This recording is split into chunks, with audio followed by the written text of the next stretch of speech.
ರೇಣುಕಾಸ್ವಾಮಿ ಕೊಲೆ ಪ್ರಕರಣಕ್ಕೆ ಸಂಬಂಧಪಟ್ಟಂತೆ ನಟ ದರ್ಶನ್ ಮತ್ತೊಮ್ಮೆ ಪರಪ್ಪನ ಅಗ್ರಹಾರ ಜೈಲಲ್ಲಿ ಮುದ್ದೆ ಮುರಿದಿದ್ದಾರೆ. ಪ್ರಮುಖವಾಗಿ 2 ಅರ್ಜಿಗಳಿಗೆ ಸಂಬಂಧಪಟ್ಟಂತೆ ತೀರ್ಪು ಬರಬೇಕಾಗಿತ್ತು ಕೋರ್ಟ್ನಿಂದ. ಅದೇ ಸಂದರ್ಭದಲ್ಲಿ ನ್ಯಾಯಾಧೀಶರ ಮುಂದೆ ಈ ನಟ ದರ್ಶನ್ ಗಳಗಳನ್ನೇ ಅತ್ತು ನನಗೊಂದು ತೊಟ್ಟು ವಿಷ ಕೊಟ್ಬಿಡಿ ಅಂತ ಕೂಡ ಕೇಳ್ಕೊಂಡಿದ್ರು. ಇಷ್ಟೆಲ್ಲ ಬೆಳವಣಿಗೆ ಆದ ಬಳಿಕ ಈಗ ತಕ್ಕ ಮಟ್ಟಿಗೆ ಅವರಿಗೆ ರಿಲೀಫ್ ಸಿಕ್ಕಿದೆ. ಕಾರಣ ಹೆಚ್ಚಿನ ಹಾಸಿಗೆ ದಿಂಬು ವಿತರಣೆ ಕೂಡ ಮಾಡಿದ್ದಾರಂತೆ ಜೈಲಧಿಕಾರಿಗಳು. ಈ ಕುರಿತ ಒಂದು ರಿಪೋರ್ಟ್ ಇದೆ, ಬನ್ನಿ ನೋಡ್ಕೊಂಡು ಬರೋಣ. ಜೈಲಲ್ಲಿ ದರ್ಶನ್ ವಾಕಿಂಗ್ ಮಾಡೋಕೆ ಗ್ರೀನ್ ಸಿಗ್ನಲ್. ಕಾಟೇರನ ಬೇಡಿಕೆಗೆ ಸಿಕ್ತು ತಲೆದಿಂಬು ಬೆಡ್ಶೀಟ್.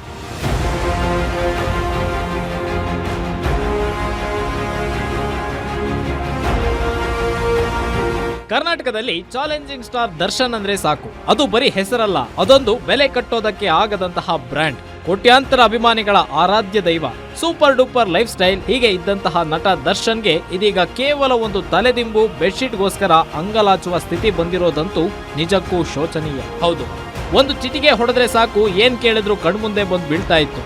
ಆದ್ರೆ ಇದೀಗ ಅಂತಹ ಲೈಫ್ನಲ್ಲಿ ಒಂದು ಬೆಡ್ಶೀಟ್ಗೂ ಸಹ ಪರದಾಡುವ ಸ್ಥಿತಿ ತಲುಪಿದ್ದಾರೆ. ಇದರಿಂದ ನಟ ದರ್ಶನ್ ಸಹ ಕೊಂಚ ಅಪ್ಸೆಟ್ ಆಗಿರೋದಂತೂ ನಿಜ.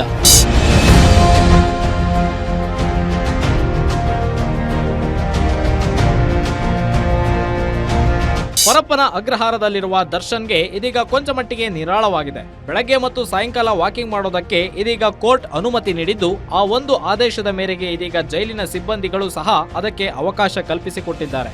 ಸ್ವಲ್ಪ ಮಟ್ಟಿಗೆ ಬಿಸಿಲು ನೋಡಿ ನಿರಾಳವಾಗಿರುವ ದರ್ಶನ್ ಇದೀಗ ಕೊಂಚ ರಿಲೀಫ್ ಮೋಡ್ಗೆ ಬಂದಿದ್ದಾರೆ. ಜೈಲಧಿಕಾರಿಗಳು ಮೀಟಿಂಗ್ ಬಳಿಕ ಕೆಲ ತೀರ್ಮಾನಗಳನ್ನ ಸಹ ಮಾಡಿದ್ದಾರೆ ಎನ್ನಲಾಗ್ತಾ ಇದೆ. ಇನ್ನು ದಿಂಬು ಮತ್ತು ಬೆಡ್ಶೀಟ್ ಸಹ ಕೊಡೋದಕ್ಕೆ ಕೋರ್ಟ್ ಹೇಳಿದ್ದು, ಅದರಲ್ಲಿಯೂ ಸಹ ಕೊಂಚ ರಿಲೀಫ್ ಸಿಕ್ಕಿದೆ. ಒಟ್ನಲ್ಲಿ ಸಮಯ ಅನ್ನೋದು ಹೀಗೆ ಇರಲ್ಲ ಅನ್ನೋದಕ್ಕೆ ಇದೊಂದು ಒಳ್ಳೆಯ ಉದಾಹರಣೆ ಆಗಿದೆ. Ajay Kumar, crime bureau, guarantee news.